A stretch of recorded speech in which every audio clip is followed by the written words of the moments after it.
Hello guys and welcome to Manual Education. So this is a very important video for all the MBA aspirants जो कि CAT 2024 लिख के आए and they are targeting top IIM। तो आज हम बात करने वाले हैं India's first IIM which is IIM Calcutta के बारे में, जो इनके कॉल्स आउट हो चुके हैं। तो अगर आपको CAT 2024 में अच्छे परसेंटाइल मिले हैं, वन एट से अच्छे परसेंटाइल आई मीन 99 के अगर आसपास आपके परसेंटाइल आ रहे हैं, क्या इसका फॉर्म आपको भरना चाहिए? ये बड़ा क्वेश्चन है कि should I apply for IIM Calcutta. तो इस वीडियो में हम देखने वाले हैं कि इनके क्या सिलेक्शन पैरामीटर्स होने वाले हैं, क्या क्या चीज़ों का आपको ध्यान रखना पड़ेगा while you will be filling your form for IIM Calcutta, क्या इनका स्टेज 2 होता है और कैसे उसके लिए प्रिपेयर करना है। तो ये सारी चीज़ें हम इस वीडियो में देखने वाले हैं। सो एंड तक ज़रूर बने रहना और शेयर कर देना ये इंपॉर्टेंट वीडियो अपने सारे फ्रेंड्स के साथ भी। And let's get started.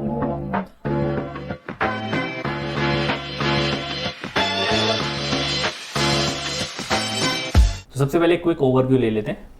IIM Calcutta was established as the first national institute for postgraduate studies and research in management by Government of India in November 1961. In collaboration with Alfred Sloan School of Management, the Government of West Bengal, the Ford Foundation and Indian industry, during its initial years, several prominent faculty formed part of its nucleus, including Jagdish Sheth, J.K. Sengupta और काफ़ी सारी बड़ी बड़ी personalities थी जिनका बहुत बड़ा contribution है IIM Calcutta को सेटअप करने के लिए। एंड लाइक आई सेड कि अगर आपका परसेंटाइल 99 या फिर 99 प्लस आ रहा है, आपको अभी के अभी IIM कैलकाटा का फॉर्म भर देना चाहिए। One of the best college you can ever come across. So इसको आप हाथ से नहीं जाने दे सकते। अगर आपका इतना अच्छा परसेंटाइल आया है, जाकर इस वीडियो के बाद इसका फॉर्म फिलअप कर देना और स्टेज 2 की प्रिपरेशन में लग जाना। अब बात करते हैं इनके एलिजिबिलिटी क्राइटेरिया की। तो काफ़ी सिंपल सी एलिजिबिलिटी क्राइटेरिया है।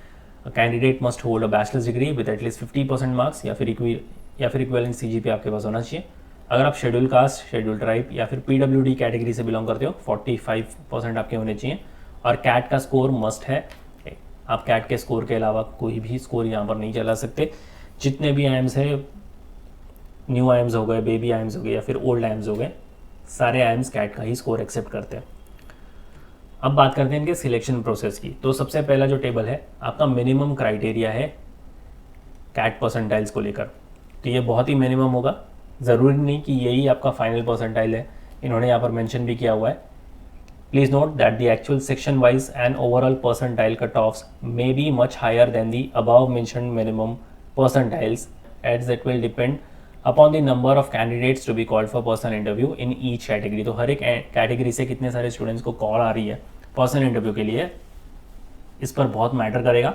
तो अगर आप ये एक परसेंटाइल देख रहे हो, ये मत फाइनल कर लेना कि यही आपके परसेंटाइल होने वाले हैं, इससे ज़्यादा भी हो सकते हैं। तो आप कैटेगरी वाइज देख लेते हैं। सेक्शन 1 जो कि आपका VARC है, इसमें आपका स्कोर होना चाहिए greater than equal to 80, DILR में ग्रेटर देन इक्वल टू 80, पॉन्स में greater than equal to 75, overall greater than equal to 85। AWS वालों के लिए 70, 65, 65 और ओवरऑल 75 का स्कोर होना चाहिए। NC-OBC 70, 65, 65 और 75 का स्कोर होना चाहिए। SC 65, 60, 60 और ओवरऑल 70 का स्कोर होना चाहिए। ST वालों के लिए 55, 55, 55, ओवरऑल 65 का स्कोर होना चाहिए। PWD 45, 45, 45 और ओवरऑल 55 का स्कोर होना चाहिए। अगेन ये बहुत ही बेयर मिनिमम कट है परसेंटाइल्स है, तो इनको फाइनल मत समझ लेना। अब बात करते हैं स्टेज 2, शॉर्ट लिस्टिंग कैसी होगी आपकी PI और वैट के लिए। पैरामीटर्स क्या क्या ये देखते हैं। कैट के स्कोर को मिलता है 56% का वेटेज, ये मेथड ऑफ कैलकुलेशन होगा इनका। क्लास 10th के मार्क्स को मिलता है 10% की वेटेज, क्लास 12th के मार्क्स को मिलते हैं 15।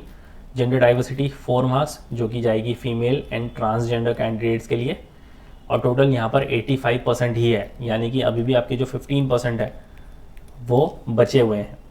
तो इसमें आपके एकेडमिक्स में काफ़ी अच्छे परफॉर्मेंस होने चाहिए, यानी आपके 10th 12th ग्रेजुएशन में। ये सारा होलिस्टिक सिलेक्शन प्रोसेस होता है। अगर आपके पास कोई रेलिवेंट वर्क एक्सपीरियंस है, को करिकुलर एक्टिविटीज़ है, कोई एक्स्ट्रा चीज़ें आपने की हुई हैं जिनका आपके पास सर्टिफिकेट है, तो ये सारी चीज़ें काफ़ी हैंडी होगी आपको पॉइंट्स गेन करने के लिए। अब बात करते हैं आपके 10th और 12th के परसेंटेज को कितने पॉइंट्स मिलते हैं। क्लास 10th की अगर मैं बात करूँ तो ग्रेटर देन इक्वल टू 80% हैं आपके क्लास 10th में, तो 10 पॉइंट्स पूरे मिलते हैं आपको यहाँ पर।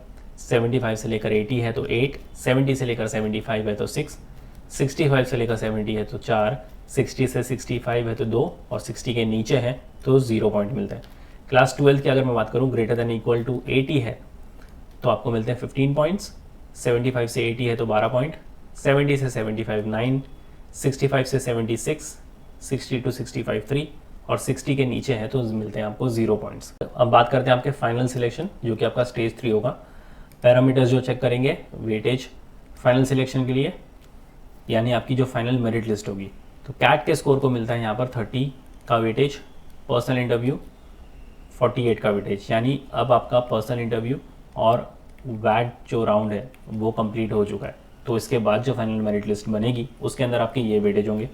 वैट को मिलता है 8 का weightage, points awarded for academic diversity eight bachelors and masters level. तो यानी आपके बैचलर्स और मास्टर्स लेवल में अगर कोई डाइवर्सिटी थी, फॉर एग्जांपल अगर आपने कोई नॉन इंजीनियरिंग डिग्री की है या फिर कोई प्रोफेशनल क्वालिफिकेशन, जैसे कि अगर आपने CA किया है, CS किया है, ICWA किया है, तो ये सारी प्रोफेशनल क्वालिफिकेशंस हो जाती हैं। तो इसके आपको मिलते हैं 6 की वेटेज। वर्क एक्सपीरियंस, अगर कोई रेलेवेंट वर्क एक्सपीरियंस है आपके पास तो मिलते हैं उसको 8, और टोटल आपका यहाँ पर बन जाता है 100। अब एकेडमिक डाइवर्सिटी को भी देख लेते हैं। अगर आपने बैचलर्स डिग्री इंजीनियरिंग स्ट्रीम में की है, या फिर मास्टर्स डिग्री की है इंजीनियरिंग में, या फिर इंटीग्रेटेड मास्टर्स डिग्री की है इंजीनियरिंग में, तो आपको एक भी पॉइंट नहीं मिलता, यानी इंजीनियर्स को यहाँ पर कोई पॉइंट नहीं मिलेगा। बैचलर्स डिग्री इन नॉन इंजीनियरिंग स्ट्रीम कोई भी हो सकती है तो आपको मिलते हैं 4। Dual bachelors degree in law, अगर आपने BA LLB की है, BSc LLB की है, BCom LLB या फिर BBA LLB, तो मिलते हैं 5। Bachelors degree in engineering stream and masters in non engineering, यानी आपने BTech किया है अपने बैचलर्स में और अपने मास्टर्स नॉन इंजीनियरिंग, समझो आपने मास्टर आगे जाके MBA कर दिया, तो ये डुअल डिग्री हो गई आपकी, तो इसके अंदर मिलेंगे आपको 2 point. Bachelors degree in non engineering stream and masters in non engineering stream, यानी आपने BBA किया और उसके बाद डायरेक्ट आपने MBA कर लिया, तो इसको मिलते हैं 5 की points. Dual integrated degree where bachelors is non engineering and master is non engineering, उसको मिलते हैं 5। Dual integrated degree where bachelors is in engineering and masters is non engineering, तो इसको मिलते हैं 1। और अगर आपने CA ICWA CS या फिर FIAI किया है without having a bachelors degree, diploma जैसे बोलते हैं, तो उसको मिलते हैं 5 पॉइंट्स। अगर आपने CA ICWA CS या फिर FIAI बैचलर्स डिग्री के साथ किया है तो उसको मिलते हैं 6 पॉइंट। अगर आपने CA ICWA CS FIAI with और without bachelors degree and masters in non engineering stream की हुई है तो 6 पॉइंट्स, और integrated bachelors degree in law and masters in non engineering stream तो उसको मिलते हैं 6 पॉइंट्स। तो ये है आपका एकेडमिक डाइवर्सिटी। आई होप ये पॉइंट आपको क्लियर है। बहुत इंपॉर्टेंट स्टेज है कि आपकी एकेडमिक डाइवर्सिटी कैसे बाइफर्केट होने वाली है। अब बात करते हैं इनके फीस स्ट्रक्चर की। तो फीस स्ट्रक्चर थोड़ा सा ज़्यादा देखने को मिल सकता है आपको, बिकॉज IIM है, इंडिया का फर्स्ट IIM है, तो इतना तो बनता ही है। एंड यहाँ से जो आपके प्लेसमेंट्स है ये बहुत ज़्यादा आपको देखने को मिलेंगे। तो एक बेस्ट रिटर्न ऑन इन्वेस्टमेंट वाला कॉलेज आपको देखने को मिलेगा। Take it as an investment, ऐसा मत समझो कि इतनी ज़्यादा फीस आपको पे करनी पड़ रही है। Take it as an investment और काफ़ी अच्छे रिटर्न्स आपको देखने को मिलेंगे। तो 27 लाख रुपीज़ जो इसकी फ़ीस हैगी आपके पूरे 2 साल की MBA की फ़ीस होने वाली है। और एक IIM का टैग लग जाता है आपकी डिग्री में। सबसे बड़ी चीज़ तो ये है कि एक IIM का टैग लग जाता है। और अगर प्लेसमेंट्स की बात करें तो इनका जो एवरेज CTC है वो है 35.7। कहाँ आपका इन्वेस्टमेंट है 27 लाख का, एवरेज भी अगर आप यहाँ से लेकर जा रहे हो तो आपके फीस स्ट्रक्चर से ज़्यादा है 35 LPA का। मीडियन सैलरी जो है, जो सबसे लोवेस्ट सैलरी है वो है 33 लाख की। अगेन आपके फीस स्ट्रक्चर से ज़्यादा है। हाईएस्ट डोमेस्टिक जो गया है वो है 1.15 CR। तो इसने तो इंटरनेशनल CTC को भी बीट कर दिया है। इंटरनेशनल जो इनका है वो है 94 लाख का। तो अगर आप यहाँ से एवरेज और मीडियन भी लेकर जा रहे हो, बहुत ही अच्छा सैलरी पैकेज आपको मिल जाता है। और ये बड़े रिक्रूटर्स हैं जो कि आज की डेट में मार्केट में काफ़ी ट्रेंडिंग है, और बहुत बड़ी बड़ी कंपनीज़ हैं जो कि आपको इन कैंपस रिक्रूट करेंगी। तो आप यहाँ से आपका फ्यूचर प्रेडिक्ट कर सकते हो कि कितना अच्छा फ्यूचर आपका यहाँ पर होने वाला है। You just have to get into IIM Calcutta, और बाकी सारी चीज़ें जो हैं वो कैलकाटा संभाल लेगा। सो यस गाइज, ये था complete information about IIM Calcutta. अब बात आती है आपके स्टेज 2 की, which is an equal important stage.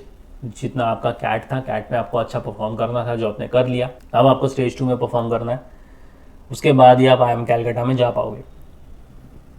तो उसके लिए आपको कैसे प्रिपेयर करना है, उसके लिए आपको आ जाना है मैन्युअल एजुकेशन की ऑफिशियल वेबसाइट पर, बाय कोर्स पर आपको क्लिक करना है और MBA एंट्रेंस पर क्लिक कर देना है और यहाँ पर आपको कैट वाले टैब पर क्लिक करना है। अगर आप स्क्रॉल डाउन करोगे तो यहाँ पर आपको GD वैट एंड PI वाले टैब पर क्लिक करना है, तो आपके सामने ये वाला पर्टिकुलर प्रोग्राम आ जाएगा।